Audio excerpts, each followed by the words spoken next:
السلام علیکم ناظرین، خبر اور حقائق کے ساتھ میں ہوں عمر خطاب۔ سابق وزیر اعظم شاہد خاقان مفتاح اسماعیل سمیت 7 افراد کا نام ECL میں شامل کر دیا گیا ہے۔ وزارت داخلہ نے قومی احتساب بیورو نیب کی درخواست پر سابق وزیر اعظم شاہد خاقان عباسی اور سابق وزیر خزانہ مفتاح اسماعیل سمیت 7 افراد کا نام ایگزٹ کنٹرول لسٹ میں شامل کر دیا ہے۔ وزارت داخلہ کے ایک نوٹیفیکیشن کے مطابق ان افراد کا نام نیب کی درخواست پر ان افراد کا نام ایگزٹ کنٹرول آرڈیننس 1981 کے سیکشن 2 کے تحت ECL میں شامل کیا گیا۔ نیب کی جانب سے یہ درخواست کی گئی تھی کہ ان افراد پر قومی خزانے کو نقصان پہنچانے، اختیارات کا غلط استعمال کرنے، غیر قانونی اور کرپشن کے طریقوں کو استعمال کرنے اور 36 ارب 96 کروڑ 90 لاکھ روپے کے کیس میں ملوث ہونے پر ECL میں شامل کیے جائیں، جس پر وزارت داخلہ نے ان تمام افراد کے بیرون ملک سفر پر پابندی عائد کرتے ہوئے اس فہرست میں ان کا نام شامل کر دیا۔ وزارت داخلہ کی جانب سے جن افراد کا نام ECL میں شامل کیا گیا ان میں سابق وزیر اعظم شاہد خاقان عباسی، سابق وزیر خزانہ مفتاح اسماعیل، مبین سولد، شاہد اسلام الدین، عمران الحق، عظمی عادل خان اور عامر نسیم شامل ہیں۔ یہ بات واضح ہے کہ رواں ماہ شاہد خاقان عباسی و دیگر کا نام ECL میں ڈالنے کی منظوری دی گئی تھی، جبکہ ذرائع کا کہنا ہے کہ ان افراد کا LNG اسکینڈل میں بلا واسطہ یا بالواسطہ تعلق ہونے کی وجہ سے ان کا نام اس فہرست میں شامل کیا گیا ہے۔ یاد رہے کہ سابق وزیر اعظم شاہد خاقان عباسی کے خلاف اس اسکینڈل کی انکوائری کی منظوری 6 جون 2018 میں chairman NAB justice retired Javed Iqbal نے دی تھی۔ نیب کی جانب سے بتایا گیا تھا کہ سابق وزیر اعظم پر اختیارات کا ناجائز استعمال کرتے ہوئے قواعد و ضوابط کے خلاف من پسند کمپنی کو LNG ٹرمینل کا ٹھیکہ دینے کا الزام ہے اور اسی سلسلے میں تحقیقات جاری ہیں۔ ناظرین، اور اب بات کریں گے ینگ جو خواتین ہیں ان کے حوالے سے جو مسائل ہیں، ان کا کریئر جو ہے وہ آج کے پاکستان میں کیسا ہے، اس پر بات کرنے کے لیے آج ہماری گیسٹ جو اسٹوڈیو میں موجود ہیں وہ ہیں ملیحہ سمیع حسین۔ السلام علیکم۔ السلام معروف علیکم۔ تجزیہ کار ہیں آپ، کیسی ہیں آپ؟ بالکل ٹھیک ہے، تھینک یو۔ اچھا، سب سے پہلے یہ بتائیں کہ آج کل کے پاکستان میں ینگ خواتین کا جو کریئر ہے اس کو آپ کس طرح دیکھ رہی ہیں؟ عمر، میرے خیال سے کہ بہت پوٹینشیل ہے، اور جو ینگ فیمیلز اب آ رہی ہیں، اگر آپ ٹاپ کے 4 شعبے ہی اٹھا لیں، جس میں میڈیسن آ جاتا ہے، جس میں لا آ جاتا ہے، انجینئرنگ کا شعبہ آ جاتا ہے، اور اس کے علاوہ کمیونیکیشنز، تو یہ چاروں شعبے بہت اہم ہیں، اور بہت سی ینگ فیمیلز اب ان میں آ گئی ہیں، اور اسپیشلی میڈیا کی فیلڈ میں تو بہت آگے بڑھ گئی ہیں۔ مطلب they are becoming known actors as well as known models as well as anchors. تو میرے لحاظ سے تو فیمیلز کو بہت پوٹینشیل اب مل چکا ہے، اور وہ کافی زیادہ اب آگے بڑھ رہی ہیں۔ ٹھیک ہے، تو باقی پہلے تو یہ کہا جاتا تھا کہ ڈاکٹر بن جائے یا کوئی ٹیچر بن جائے، بڑے مطلب رسپیکٹیبل یہ پیشہ سمجھا جاتا تھا ہماری سوسائٹی میں، تو آج کل آپ کون سا شعبہ پریفر کریں گی کہ خواتین کو وہ شعبہ اختیار کرنا چاہیے؟ ٹیچنگ کا تو ایسا شعبہ ہے کہ جو ہمیشہ ہی بہت رسپیکٹفل رہتا ہے، کیونکہ میرا خود بھی تعلق اس شعبے سے رہ چکا ہے۔ تقریباً 7 سے 8 سال میں نے اپنے کیریئر میں ٹیچنگ کی ہے، اور اس کے علاوہ ایک شعبہ اگر آپ دیکھیں آرٹ کا شعبہ ہے، مطلب آرٹسٹ کی بڑی عزت ہے۔ آرٹ کے شعبے میں خواتین کو بہت مارجن ملتا ہے۔ بطور آرٹسٹ وہ اگر پینٹنگز وغیرہ بھی کرتی ہیں تو اپنی ایگزیبیشن کروا لیتی ہیں۔ ایک اس شعبے میں سیٹسفیکشن ہے، دوسرے شعبے میں پیسفل طریقے سے وہ کام کر سکتی ہیں۔ تو یہ دونوں شعبے اگر دیکھا جائے تو پاکستان میں اس میں سکوپ بھی ہے، اور فیمیلز کی پروگریس کے مارجن بھی کافی ہیں۔ آپ کیا سمجھتی ہیں کہ ینگ خواتین صحیح طریقے سے کنٹریبیوٹ کر رہی ہیں ایک معاشرہ جو ہوتا ہے اس کی تعمیر و ترقی میں؟ کیونکہ صاف ظاہر ہے ایک عورت کا کردار تو ہے، آپ کیا سمجھتی ہیں کہ صحیح کردار ادا کر رہی ہیں یا ان کو کوئی مسائل کا سامنا ہے؟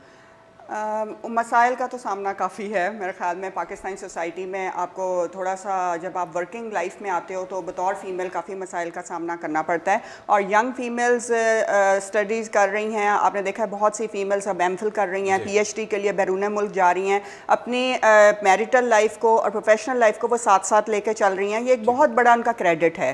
تو لیکن اس لحاظ سے اگر آپ دیکھیں تو مسائل اگر انہیں ایک طرف ان تمام چیزوں میں وہ سکسیزفل طریقے سے کوپ کر رہی ہیں تو اس کے ساتھ انہیں ہریسمنٹ کیسز کو فیس کرنا پڑ رہا ہے، اس کے ساتھ ان کو مختلف قسم کے ہیلتھ ایشوز آ رہے ہیں، انہیں ایجوکیٹڈ لیول پہ جو ہے فیملیز میں اپنا میچ ڈھونڈنے میں پرابلم آ رہی ہے۔ There are many certain issues جن کو سائڈ بائی سائڈ انہیں وہ بھی فیس کرنے پڑ رہے ہیں۔ ہراسمنٹ کے حوالے سے آپ نے بتایا، ہراسمنٹ کا کافی مسئلہ ہوتا ہے، چاہے میڈیا کی فیلڈ ہو، کوئی بھی فیلڈ لے لیں آپ، تو کافی کیسز سامنے آتے ہیں۔ اس حوالے سے جو قوانین بنائے گئے ہیں حکومت کی طرف سے، کیا ان پر امپلیمنٹ کیا جا رہا ہے صحیح طریقے سے؟ میرے خیال میں جو وومن پروٹیکشن بل آیا تھا 2016 والا پاس ہوا ہے، تو اس کے حوالے سے کئی کمپلینٹ اس کے بعد جو ہیں وہ رجسٹر ہوئی ہیں اور ان کمپلینٹس کے اوپر ایکشن بھی لیا گیا ہے. اور باقاعدہ گورنمنٹ آف پنجاب میں خود پنجاب گورنمنٹ کا پلاننگ اینڈ ڈیولپمنٹ ڈپارٹمنٹ میں حصہ رہ چکی ہوں 2 سال، تو ان ایشوز کو، ان کمپلینٹس کو سیریس طریقے سے لیا جاتا ہے. لیکن ہراسمنٹ میں ایک بات یہ بھی آ جاتی ہے کہ بہت سی ایسی کمپلینٹس ہیں جو لانچ ہی نہیں ہوتی، کیونکہ فیمیلز کو ایک فیئر آ جاتا ہے کہ شاید ہماری جاب چلی جائے گی. دوسرا یہ ہوتا ہے کہ ہماری، جی بالکل، اور دوسرا یہ ہوتا ہے کہ ہماری فیملی کیا کہے گی، تو وہ لوگوں کی وجہ سے بھی بعض اوقات فیملی کو پتہ چلے گا تو نیکسٹ جاب کے لیے پرابلم ہوگی. ٹھیک ہے، مطلب ان کے کیریئر کو لے کے چلنا بڑا مسئلہ ہو جاتا ہے. لیکن گورنمنٹ کر رہی ہے، گورنمنٹ نے ہراسمنٹ کا جو 2010 کا بل بھی دیا تھا اس کے بعد بھی بہت سی کمپلینٹ کو ایڈریس کیا ہے. اس کے علاوہ پراپر ایک ویمن پروٹیکشن سیل بنا دیا ہے. میرے خیال میں گورنمنٹ کر رہی ہے، لیکن اپروچ تو فیمیلز نے کرنا ہے. They should approach. میل کو کسی طرح کوئی تربیت دی جا رہی ہے، کو بتایا جا رہا ہے کہ کس طرح اس چیز سے بچنا ہے، یا کوئی حکومت کر رہی کوئی اس طرح؟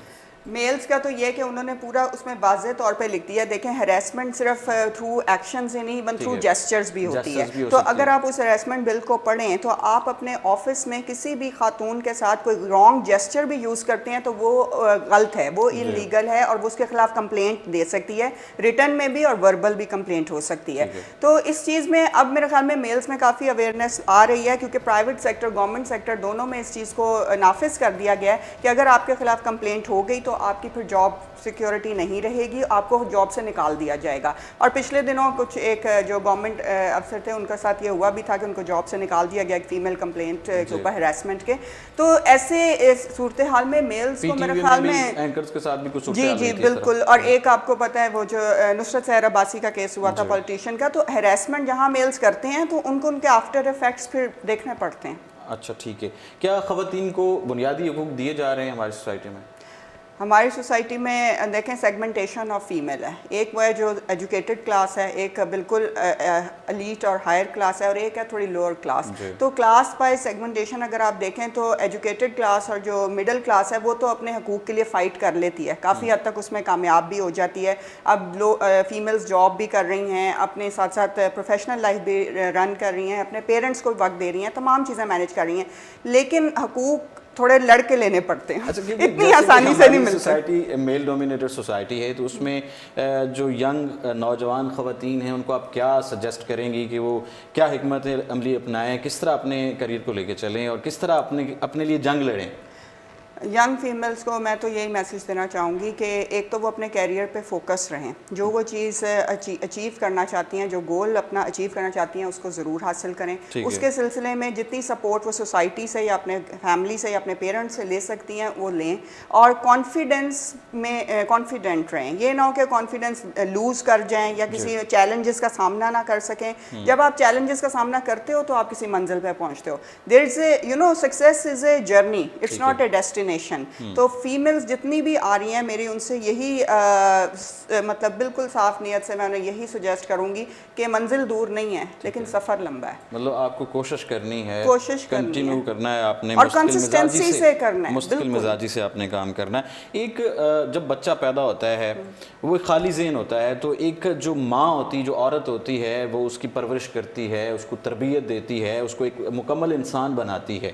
تو ایک جو ماں ہے، ایک جو عورت ہے، اس کی بھی تو تربیت ضروری ہے.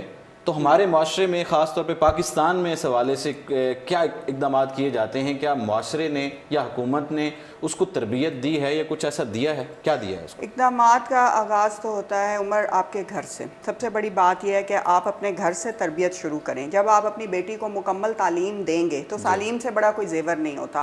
اور وہی فیمیل جو ایجوکیٹڈ ہوگی وہ اپنی جنریشن کو بھی ایجوکیٹڈ بنائے گی. تربیت کی جہاں تک بات ہے، تربیت میں ظاہری سی بات ہے پیرنٹس خود کتنے تعلیم یافتہ ہیں، کس شعبے سے منسلک ہیں. اسی طرح آپ نے دیکھا ہے بہت سے ڈاکٹرز اپنے بچوں کو میڈیسن کی فیلڈ میں لے آتے ہیں، بہت سے ایکٹرز اپنے بچوں کو ایکٹر بناتے ہیں. تو